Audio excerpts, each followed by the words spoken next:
Hey friends, Dave here on behalf of the Hallway crew. We recently had an invitation from our good friend Justin Bailey of the In All Things podcast to do a crossover episode, and we agreed to do that. And I have to confess, this feels a little self-serving. The reason we did a crossover podcast is because Justin wanted to interview me about my book, which is finally out in print. So what you're about to hear is a conversation with Matt and Abby and myself with our good friend Justin Bailey. If you listen to the In All Things podcast, you can find this episode also coming out in their feed. Thanks for listening, and if you're interested in the book, there'll be some more information listed in the show notes. I'll play a little music and then on with the show. Welcome to Hallway Conversations. We're a trio of educators who have plenty of questions about teaching and learning and school culture, and we believe in the value of reflection and collaboration as we seek to keep growing as teachers. This podcast is our place for thinking out loud together about issues in education and why they might matter to Christian educators. Welcome to the conversation.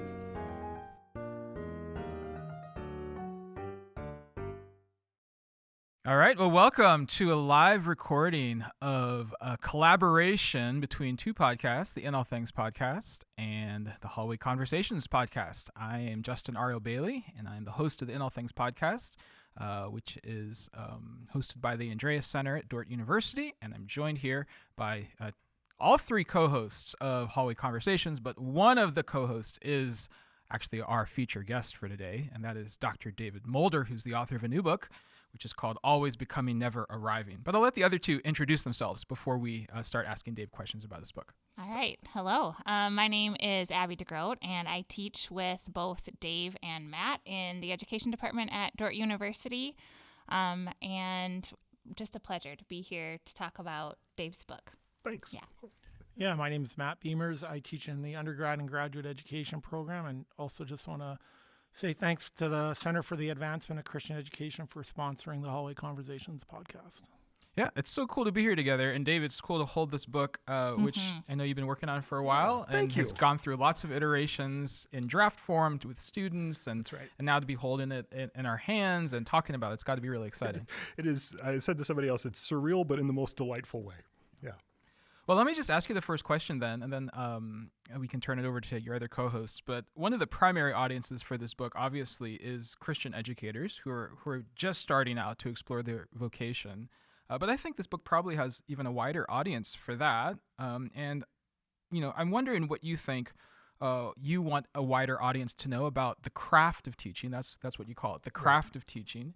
And what do you think are some of the biggest misconceptions that people might have about teaching?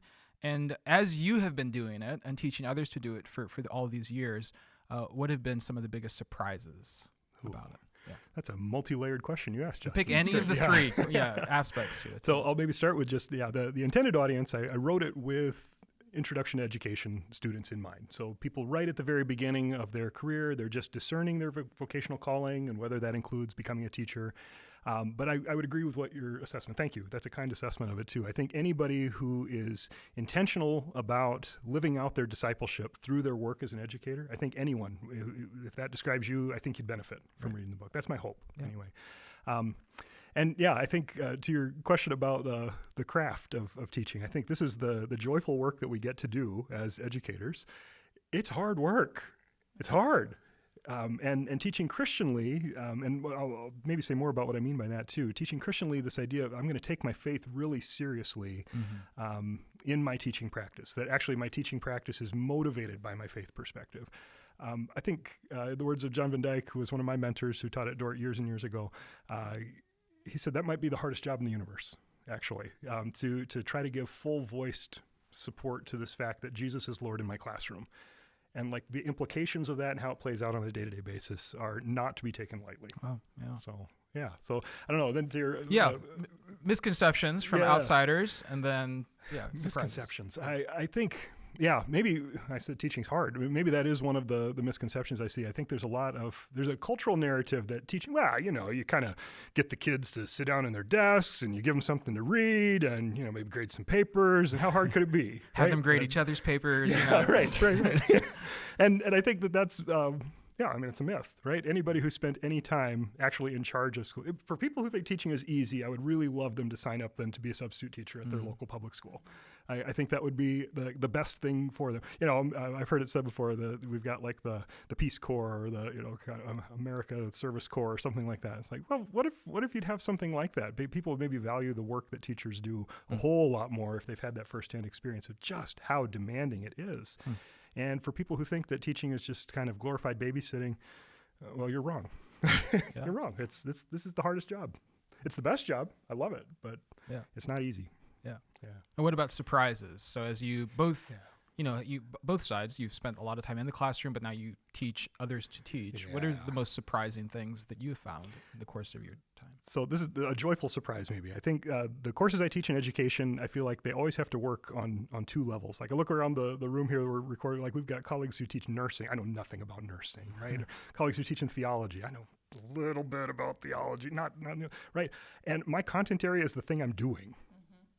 Right. And so that's the hardest part of this, because it always has to work at two levels. Like I'm at one level, I'm teaching the class, like the content of what we're doing.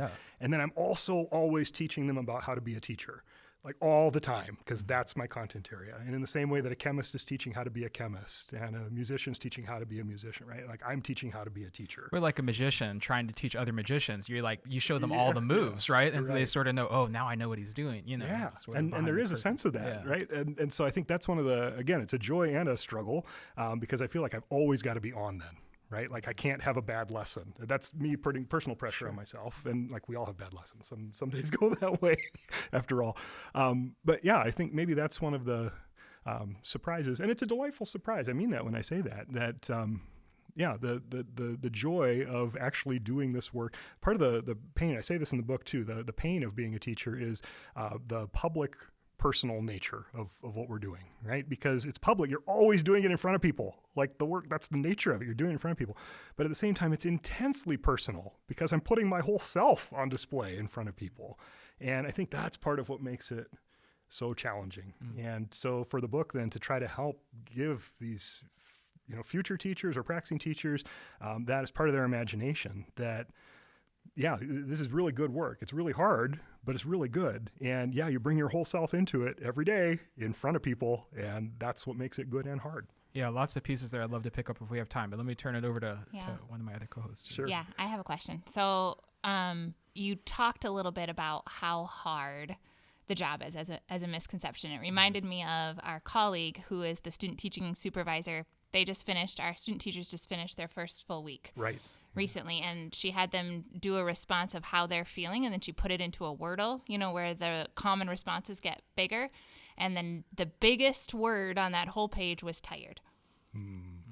And it is a hard profession. People are burning out. There are a lot of stories that I can tell, personal stories about, I was not prepared for the weight of this work. And yet your book is incredibly hopeful in tone. Thank you for that. Yeah. And so I'm just wondering, what are some of the things you said the word joy, what are some of the ways that you keep that hopeful and joy-filled approach to teaching, even in periods where it feels hard, where there are difficult days, difficult years in the work? So one of the things I talk about in the book, and I want to be a little cautious about this, because I think we throw around the term calling maybe a little too easily and a little too loosely in Christian circles especially. But I do think of teaching as a calling. And that's part of my answer to this. That doesn't minimize the fact that if you are a teacher, that is your job. Let's not over spiritualize this either, right? It is your job. But if you think of teaching as only a job, that's, I think, when it gets to be just soul-sucking, soul-crushing work. And if you can kind of keep that perspective that, this is my job, but I'm called to do this work to the best of my ability. I'm going to use what God gave me to the best of my ability and to His glory. That can, I think, help to live a little bit more And you hope-filled. see a bit of a longer game that way. Well, and I think this is the real challenge for us as educators. So much of the time, we're planting seeds and we don't see the fruit that's born out. Sometimes we get to. Sometimes we get to see the fruit that's born out. But a lot of times, I'm planting seeds or watering seeds someone else planted, and I will not see the fruit of this. And then once in a while, you get that wonderful opportunity where a student who you taught a decade ago comes back around and says, this thing you did or this thing you said made a difference for me. And it's like, oh, it brings tears to my eyes when that happens. Yeah, you bet. Dave, I'm a recovering high school English teacher, and A blessing on your head. my pedagogy back then was to make the classroom about me. I've got things to say. You're gonna listen, and I can still do that at times. Sure. Very Matt Beamer centric teaching. Like, I know that I have to be aware of that. And when I became a principal, I think I put a high value on worldview and not a very high value on pedagogy. And it's not to say now that I lowered my view of worldview, but I think I've elevated pedagogy as well. Like to say, hey, this is important. And I found myself at the end of chapter 1 thinking about your words of play, practice, and technique. And just even as they apply to me as a teacher after 30 years. And I think as an encouragement, I think you talked about being the audience of new teachers. I think it spoke a lot to me as someone who's done it for 30 years. I found myself reflecting, but I'm just wondering if you can talk about those concepts of play, practice, technique, maybe where worldview fits in there, because there's part of me that's like, I wish I could do some of those things over. Yeah. So I do think of, okay, like we talk about like you're teaching practice, right? You're teaching practice, like you practice law or I practice teaching, right? So think of it kind of as the thing that you're doing, like I'm practicing, it's my teaching practice, right? But I also use the word practice as in like, I got to get better at this thing. And how do you get better at anything? You got to practice. Like the old saying is practice makes perfect. That's a lie. The practice makes permanent. That's like how neuroscience actually would suggest, right? The practice makes permanent. The more you practice doing it, the more automatic it becomes. So there is that sense when we talk about technique, right? Like you learn techniques, and technique can take you so far as a teacher, but there is a limit. And I love Parker Palmer's take on that, which I reference in the book too. Technique is what you use until the teacher shows up. And I love that. That has become an ethos of how I try to be in the classroom too. There are techniques that I can use that will give me success in the work that I'm doing here. But being a teacher is more than just the techniques. And if you can reduce it down to just technique, well, then you're a technician, not a teacher, right? So there's more to it. And so that's where I like this idea of playful practice. And so I talk with a lot of future teachers. That's the nature of my work. And how many of them say, I'm just not that creative. And I always want to just like shake them a little bit when you say that. It's like, how can you say you're not creative? You are created in God's image, and He is the creator. And that means you were created to be creative. And teaching is very creative work. So much of what we're doing, we're designing things, developing things, grabbing ideas from other people resourcefully and making them our own, right? And so that's part of the invitation in this book, really. When I say I want to help teachers develop an imagination, I'm giving them permission to play. Like we've got to be able to play around and so somehow lower the temperature, right? Like I feel like I'm talking out of both sides of my mouth because I talk about teaching as a calling, and yet we got to take it really seriously. But let's not take it maybe take the work very seriously, but not take ourselves too seriously. And so to know that we can be a little bit playful, we're going to try stuff. Sometimes we're going to be successful. Sometimes we're not.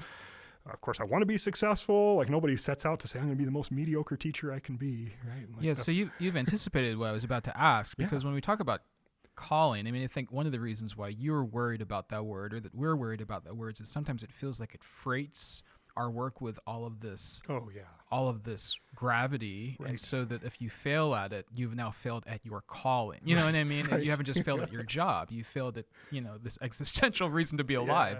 And similarly, when we talk about you should be creative, which I absolutely agree with. That we all are created in the image of a creative God. But that can feel like a burden rather than a gift to almost make people think that they have to create ex nihilo, every single time they go in the classroom. And so I love about the way that you say talking out of both sides of your mouth, but you're really sort of inhabiting this tension between this playful, imaginative, which also means kind of a freedom to fail a bit. So could you say more about just that tension between this gravity of calling and creativity, and then also play and failure and being sort of elusive with it? So one of the things that I talk about in the book, I ended up doing more self-disclosure in the book than I thought that I would. I tell stories from my own practice and stuff, but I talk about this idea, like every teacher, I think there is a learning curve to becoming a teacher. And like grads from our program are really well prepared they're well prepared, but they're well prepared to start their career. And how do you become a 10-year veteran? You go out and teach for 10 years. There's no shortcut for that, right? And there are things you can do that are going to help you along the way and all that.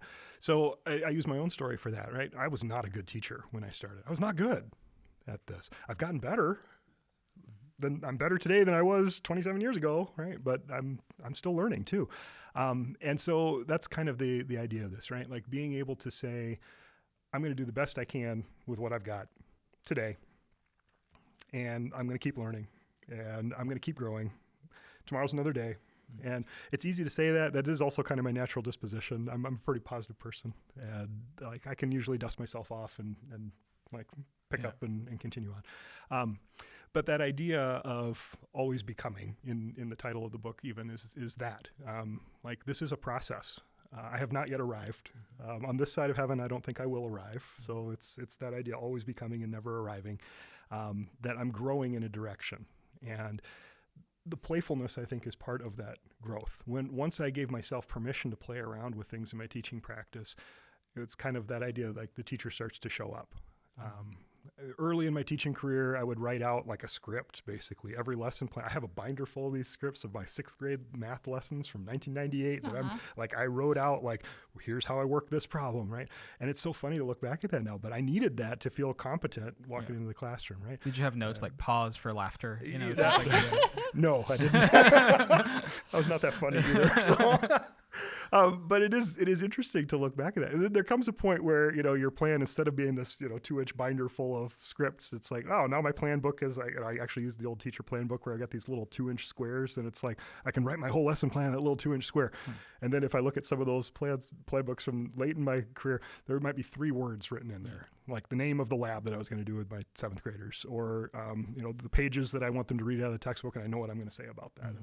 And so some of it is developmental in that way too. Once you give yourself permission to play around with your practice, you don't have to feel so locked in, like I have to stick to the script, I have to follow this. Learning targets are really important. We got to know what we're aiming for, because if you don't know what you're aiming for, you don't know what you're going to hit, But if I've got really clear targets, there's multiple pathways I can take to get there. So when you say developing an imagination, it's almost like you're saying developing a playful posture for teaching Christian. That's very much what I think of it as. Yeah. Yeah, you use the word whimsical in your book that this conversation is reminding me of, and there's a story tied to it that I don't know that you want to tell. Oh, I'll tell the story. Yeah. But my question is, I'm wondering how, for someone, I am not a super whimsical person, right? But you can also appreciate. I had a moment, it's the beginning of the semester, and so you're always trying to create that classroom climate at the beginning because you're starting over with new students. And at the end of class yesterday, we had a moment where a student just shot back a one-liner, and I laughed out loud, and it broke the tension. And I'm like, okay, I can do this for another semester, right? Yeah. Like that moment of, okay, we can build some community. It was feeling a little rough there, but we're going to get there. Yep. And I wonder if you can talk a little bit about ways that you've learned to create that kind of whimsical feeling, because laughter is a big part of it, but also you've already talked about not taking yourself too seriously. I had to learn that. Right. Definitely. Yeah. I think we all have to learn some version of that. Yes, but maybe that story will help, or just anything else. Okay, so I'll tell the short version here, but so I was a 7th grade homeroom teacher for a long time, most of my teaching career. In 7th grade, man, do you remember being a 7th grader, y'all? Oh man, 13-year-olds. They are the best and worst. In trying to forget that for 30 years. And I loved teaching 7th graders. But so I got to see them first thing in the morning because they were in my homeroom, and then I taught Bible to them, teaching in a Christian school. And then I had my homeroom back for the class meeting right after lunch. So they'd gone to lunch and they'd been outside for recess. And sometimes you can just read the room when you got a group of students coming in, like something happened and I don't know what it was. And so like they come in. And I just launched into my lesson, figuring, well, we're just going to roll with it and see how things go. And it happened about 20 minutes into the class meeting. All of a sudden, this one little girl just slides out of her desk and lays down on the floor. And I'm like, she okay? You have your inner monologue as a teacher. You see this happening, like, how do I respond? And I'm just thinking like, oh, well, I'll kind of see and let this play out. And then pretty soon another student slides out of her desk and is laying on the floor. And then a kid slides out over here. And pretty soon about half the students are laying on the floor. And I'm just kind of looking like, okay, I see what happened here. And so I laid down on the floor and just kept on teaching right with her. And the class just fell apart. They were dying laughing. She said you would do it. She said you'd lay on the floor. And I'm like, oh, who set me up? She said. So it's my colleague down the hall who taught English. She'd been trying to define the word whimsical. And she says, yeah, like Mr. Mulder, he's whimsical. And like, what? And so she had concocted this plan with them. And they even set me up so bad. Like the girl who's first, she was like the sweetest, most demure little, like you would never suspect her to do. So I'm like, is she okay? What's going on? Because there's that knothead kid in the back corner who, like, if it was him, I'd be like, get out, right? And so they totally set me up for it. And I just went with it, right? Well, it helps to know, like, this is about 8 years into my teaching practice. And if that had happened in my first year, there is no way I would have just rolled with it, right? Like I would have freaked out and I'd like didactic, tell them how dare get off the floor and get in, right? And I think most of us go through some version of that because we're just so afraid to lose control. Yes. Like what happens if we lose control? Some of you have not taught middle school. Maybe you don't worry about losing control, but like I'm worried, right? But I think that's part of that growth process too, and the wisdom of experience and the wisdom of learning. To Abby's question, how do you learn how to be whimsical? Mm-hmm. Some of this is probably just my demeanor towards my own and confidence. Practice. Yeah, but a lot of it is confidence. And I used to have to stand in a power spot when I was teaching, because every classroom has power spots, right? Like you can discern this, and sometimes it's behind the podium. That's where you feel powerful, but it's not always. Like we have a couple classrooms on campus where I found the power spot where it's like not where you'd think it was, but it's like if you stand there, everybody stops talking and listens to you. Can you mark them in X? Right? I'll just go around and it's weird because it's not even dependent on me being the person there. Like other people can stand in that spot and all of a sudden everybody's listening to them, right? Because there's something about the classroom geometry. Wow. I don't know, like that's a powerful spot. But partway through in my teaching experience, I learned like I can be powerful in this classroom from lots of different places. So I don't have to stand behind my podium. I can go sit on the corner of my teacher desk in the back of the classroom and teach from there just as well. I can roll around the room on my chair and like interact with students and individuals, and I can call the whole class to attention even though I'm sitting there, right? And so some of it was just that permission to play around as I grew in confidence to just try stuff. And figure it out and like, oh, that didn't work. I'm not doing that again. And so, yeah, the wisdom of experience, if you're willing to try stuff and willing to play around, you will learn things about your own practice, things that work and things that don't work. But yeah, that sounds real easy. It's not, right? Like this is actually really hard work and it's really serious work. I just take a playful approach to doing that hard, serious work. Dave, I'm thinking about, I, like you, have been significantly impacted by the work of Parker Palmer. Yeah. And all students come into my class knowing we teach who we are, coming from you. I've been thinking about that idea of we teach who we are, even just your story about, that's so Dave Mulder, right? People who know you. One of the things I've wrestled with of late is, can teaching who we are become an excuse to teach what works, to teach in a way or use pedagogy that works for us? Yeah. Without thinking what's best for students. Right. So I'd say, well, this is who I am. Mm-hmm. But it's really about what about those students in front of me. So how do you balance this as you think about your moves in the classroom, about teaching who you are, but how do we also teach who they are? Yeah, you're asking a really important question, Matt. And I actually have a whole chapter in the book where I talk about our teaching moves, and it kind of comes to that point. And I think there are different criteria that we should think about for how we decide. So part of it is the needs of the students, and we have to think about the needs of our students. Like if you don't know who your students are, you're not going to be an effective teacher. I'll be so bold as to say that. You got to know your students. You got to know who they are developmentally. You need to understand the diversity within this group of students, and we always teach the students we have. Like the students who are in your class right now, not this idealized version of the students, and not the students you taught last year, and not the students you taught 10 years ago, right? It's the kids who are right here and now with you. That's the group that you're teaching, right? So you got to get to know the students and teach for their needs. Then there are needs of the content that you're teaching. And having taught several different subject areas, teaching math is different than teaching science. Like we use different moves in those different content areas. I've never taught in phys ed, but I can imagine if you're teaching PE, you're going to use different moves than you'd use in the science lab. Like I hope so. I suspect, right? You know, things that would be successful, and right, because the content is different. And so we have to think about that. And so are there like general good principles for what good teaching looks like? Sure. But they tend to be really broad strokes, and the way they get specified, the specific way that you'd actually use them is going to look different in an English classroom than it does in a theology classroom, and that's going to look different than it does in a music classroom, right? We have different needs. And then there is that question of the space that you're teaching in. I always come back to, I've taught Intro to Ed many times in the time I've taught at Dordt. I think I've taught it in 7 different classrooms now, and I can teach the class the same, and it unfolds wildly differently based on the classroom that I'm in. And so that's part of the consideration, like figuring out what moves you're going to use, the space that you're teaching in to some degree determines Seating that. arrangement. Seating arrangement has a huge matters. impact. Makes a big difference. Absolutely. Trying to teach a discussion-based class in a lecture hall, it Yeah. does not work. I wonder why. Well, because the space is designed for certain kinds of pedagogy, right? So you got to take that into account. So like there's this, I don't know if there's a hierarchy to all of those ones, but I do think our personal preferences do play into this. And I think teaching who we are, that is part of it too. Like I need to know my own strengths and my own weaknesses, like the things that I'm good at in the classroom too. And that shouldn't be the first determining factor. I think we should definitely think about the students and the content and, you know, the space that we're teaching, all those things. But we should take ourselves into account too. And I'll give you a very specific example, like research-based best practices in education. Cold calling on students is a highly effective teaching practice. Like it's among the most high-yield teaching practices to like not asking the whole class, but like calling on a specific student and say, I'm going to ask you to stand over. That is actually a research-based best practice. It's highly effective. I don't use that one because as a student, I hated that feeling of being cold called on. And I'm prioritizing the needs of the students over what research says in this case, because I know for some of our students, like that is very uncomfortable. I know for myself, that's very uncomfortable. So that's one, even though I know it's a high yield teaching strategy, I don't use it.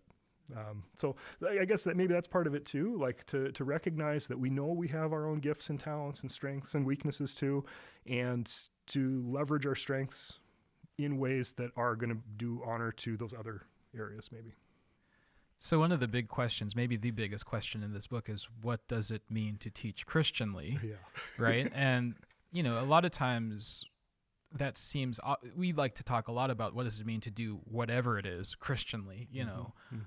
And sometimes that raises questions, well, if you're a plumber, do you think about plumbing Christianly? If, you know, if you, isn't there just best practices or best practices? But, you know, your book kind of explores this question and some of the different approaches of how others try to answer it and how they're all sort of incomplete in various ways. Could you take us into a little bit of that? Yeah. The shape of the range of ways that people might answer the question, what does it mean to teach Christianly? And I don't know, maybe land us somewhere. I'll do my best. I'll do my if best. you can. Yeah. So this is something there's a chapter in the book where I talk about different views on teaching Christianly, and I'm drawing heavily again on John Van Dyke and his influence because I learned so much of this from him. There are a lot of different ways that people seek to live out their faith. And when we say teaching Christianly, that's the way I really mean it, right? Like how am I living out my faith through my work as a teacher? How am I trying to be a disciple through my work as a teacher? Some people would answer that question, well, I'm going to make sure that I'm doing devotional activities. So like in a Christian school setting, in an institution like Dordt, like it would be weird if we never prayed. It'd be weird if we never used scripture as part of our teaching. It would be weird if we never claimed the name of Jesus as part of our teaching. In a Christian institution, you expect those things to happen. But if that's all it is and everything else is just business as usual, so like, hey, we had devotions and so now I'll just go teach. That's a very dualistic way of thinking about teaching Christianly. And it's not bad, it's not wrong, but it's incomplete. That sense, like a philosopher might say, it's reductionistic to do that, right? Some folks would say, hey, doing service projects, let's actually like put our faith into action in some way. So we're going to encourage students to actually do service. And that's part of teaching. I would say, yeah, like if all the learning is just for inside the 4 walls of your classroom and you're never getting outside of those 4 walls, that's probably falling short. But if the point of education is this formative aspect, like there has to be some content that's tied to it. And it can't just be about doing service projects. That's reductionistic. Right. There are some schools that really prioritize like rigor and academic achievement and tough discipline and like Christian academies, a lot of times you'll hear language or read their websites, you'll see language around that. And I'm not decrying that, because I want students to learn a lot. And that means we're going to have high expectations and have high rigor, and we're going to actually actively discipline students and things like that. We should do those things, right? But that's not all of teaching Christianly, right? Like, that's falling short. So like, that's kind of the idea of it. Like, there's all these different viewpoints. There's different ways that we can think about doing it to authentically live out their faith, for teachers to authentically live out their faith. And I think any of those ones, if we just say, no, I got my hands around it, this is it, then we're probably falling short. And I think that's the real trouble. Like, in the book, I go through 7 different views on what teaching Christianly looks like. And in the end, I say, and all of them kind of fall short, because I think it's got to be more fully orbed. Even if you did all 7 of those things, you're probably still falling short, because like, teaching Christianly is nothing short of faithfully following Jesus. And I can't do that perfectly, right? So I'm going to fall short some way. So sometimes I hear the pushback from educators like, well, okay, if you're teaching in a Christian school, of course you can teach Christianly. And I always want to push back hard on that, because the discipleship does not depend on the name on the school. For me to live out my discipleship does not depend on the name on the school. The example I give in class for students sometimes is like, I'm pulling off my wedding ring. People listening can't hear this. I'm holding it up in the room here. It's good I can't pull it off very easily, right? The wedding ring is not the fact that I'm married. This is a symbol of the fact that I'm married, right? And so by pulling off my wedding ring, I don't suddenly like turn off my marriage. I don't become unmarried because I took off the ring. Like, this is just a symbol of that fact, right? And teaching Christianly is the same kind of thing. In the same way, I can't be kind of married. Like, I can't be kind of a disciple, really. Either I'm seeking to be a disciple of Jesus or I'm not. And that sounds real heavy when I say it that way, right? But that's the way I think about teaching Christianly. It's not a part-time kind of a thing. Like, the Lord deserves our best, and so we've got to fully live into that and say, the work that I'm doing is to God's glory. Jesus is Lord in this classroom. On the back of the book, I've got a bit where I talk about, does Jesus care about the way I arrange the desks in my classroom? Like, that seems like a very small thing that Jesus probably doesn't care about. I think he actually cares about how I arrange the desks in my classroom, because even those really small decisions that I'm making on a day-to-day basis actually illustrate something a lot bigger, something richer, something more true, to say, like, yeah, the way I interact with my students, the way I communicate with parents, the way I plan this lesson, the way I'm preparing this content that I think is going to be difficult or controversial, all of those little small-scale decisions that I make on a daily basis all point to the fact that Jesus is Lord. And so that's, I guess, a roundabout way of trying to answer your question. If I can sort of repeat what I'm hearing, it's Please. sort of, you're doing these ordinary things that all teachers have to do, but there's different character to maybe an extraordinary attention or an extraordinary sense of purpose, or this is all driven by your faith. And that, I think, is really the heart of it, right? I've said to students before, like, if you would watch me teach through the classroom window, would you know that I'm a Christian? I want the answer to that question to be yes. And I'm not sure that you could. Like, if you couldn't hear me quoting scripture or sprinkling on the Jesus talk, or, right? Like, would you know that I'm a Christian? Like, you might be able to say, that's a good teacher. I hope people would say that. Or that was a really effective teaching strategy. Like, you might be able to see that. But I think teaching Christianly is so much more about our motivations. Like, why am I doing the things that I'm doing? So someone wouldn't be surprised if they found out that you were a Christian. Correct. Right? If they found out that was the why behind all the what. That's right. That's right. Well, and I'll really lean into that. I think like, Christian teachers should be really good teachers, right? Like, we should be really good at our craft. But why is the bigger issue behind that. Thanks. Dave, it makes me, as you're talking, it makes me think about Tish Harrison Warren's. At one point, she says something like, everybody wants a revolution, nobody wants to do the dishes. Yeah. And it makes me think about doing the dishes of teaching. Mm-hmm. Like, I love the big moment in my English class or in my ed class where we sort of all arrive here. And I had a principal, Leo Smith, who once talked to me about, you're really good at that, but you dress like a slob. There's moldy coffee cups in the back of the room. Your classroom is a bit, and those things matter too. Like, I'm thinking about, what does it mean to be a professional teacher, right? When we say, hey, that person's a professional athlete, certain things come to mind. And it made me think, like, what I heard Leo saying was, if you want me to take you seriously, like, be professional, be a professional teacher. And I'm just wondering, when you think about the words, what does it mean to profess or to be a professional teacher? Because I think in some ways that was actually the biggest gap for me coming out of university, was just the overall profession, the little things. Actually, I liked all the big things. What comes to your mind when you think what it means to be a professional teacher? I'm glad you asked that question, because this is something we talk about in introduction education too. Like at the beginning of their career, they're going into their first field experience, and we kind of coach them like, hey, professionalism really matters. And it is a lot of these really small things. I might have skipped that class right? in my undergrad. But to even talk about that, like dress and hygiene matter. For how you present yourself as a teacher. I always use myself as an example. So if you don't know, I always wear Chuck Taylors when I'm teaching, right? Like I always wear Chuck. And I'll ask the students the question, like, am I dressed professionally? And they're always like, oh yeah. I'm like, am I dressed professionally? And I put my shoe up on the table, and they're like, I don't know how to answer your question. I think the right answer is yes, but like, is this professional, right? Right.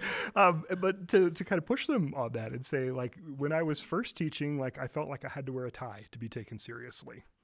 And partly that was that sense of, how do I know I'm going to convey this sense of professionalism that I'm doing this? I no longer wear a tie, right? In fact, I kind of hate wearing a tie, right? I wear my Chucks because I find them comfortable, and partly as I'm making a style statement, sure, but also I want to be comfortable while I'm teaching, and I find them comfortable, right? So that's part of that conversation, to help them kind of think about, like, how do you present yourself really well? The way we use language really matters. So I want our students to be really good communicators. And I think that's something for us as educators. The way that I speak, the way that I write, the way I communicate via email, like those kinds of things, they're small things, but they actually really matter, because again, they illustrate something about what's motivating my practice. For freshmen in Intro to Ed, things like showing up and being on time. And like, those are small things, but they're not insignificant things. Teachers got to show up, and you got to be ready, like, for those things, right? To plan and prepare. Can we teach students how to write email? I should maybe put that lesson back in. Can we teach parents how to write email? Sorry. Dave, can I ask one more question? I'm just thinking about the title of Always Becoming, Never Arriving. As you look at your career, in what areas have you become? Like, hey, like, I've come a long ways in this area. And like, because I think just even as an encouragement for young teachers to say, hey, this is where I'm on my way. And in what areas you're like, oh, I still have work to do. Like, it never ends. So I'd maybe to say, hey, like, I have grown. Mm-hmm. And I still need to grow. Yeah. So I think one of the places that I have definitely come a long way is in my willingness to try things and not be so afraid if they don't go well, right? We were talking about that idea of playful practice. I still had a lot of bad ideas, right? Like the best way, I love Linus Pauling's a famous Nobel Prize winning chemist. He says the best way to have a good idea is to have a whole lot of ideas, right? And I think there's truth to that, right? That's not like I'm some bleeding edge innovator. I don't mean to say that, but I'm also willing to just try stuff. And if it works, I'll keep doing it. And if it doesn't work, we're not going to do that again. Okay. Or sometimes like it didn't work and it's like, but it was my fault that it didn't work. And so I'm going to try and do it this way differently, right? So that's something I've definitely grown in. I'd welcome you all to come visit if you ever want to watch me teach. You'll see me fail spectacularly. That's normal in my class. And I actually also want to just name that in front of the students too. Like I'm modeling stuff and I'm trying stuff, and to be able to say like, oh, that didn't go as well as I thought it would, and here's why I think so, right? Like that's that idea of teaching the class, but teaching them about being a teacher and how to reflect. I mentioned reflecting now. That's something I've definitely grown in. Early in my career, I more like beat up on myself if things didn't go well. And today I'm more at a point in my career where I can like think about my part. In the end, I can't usually change my students as much as I wish that I could, but I can change myself. I can change what I'm doing. I can change how I respond, and to be able to be thoughtful and reflective about that. That's hard work. It's not always pleasant. When you get feedback from students, it's not always pleasant, but they usually have wise things to share in that too. The other side of it, things that I'm still growing in, things like cultural competence. We've got this whole list of dispositions that we're trying to foster in our students. Say that, I'm still trying to foster them in me. And one of them that we list in there is cultural competence. I always say this to students too, like when I look at this list of 24 things, these attitudes, behaviors we're trying to foster in you, some of them I've learned how to have a teacher voice, and I've learned how to use proximity and presence to, run the classroom and all that. And then things like cultural competence, like, man, I'm still just an absolute novice at this. And I'm better today than I was, but I have not arrived, right? And try to respond well to diversity in education. Yeah. Thanks for being vulnerable and You bet. sharing that.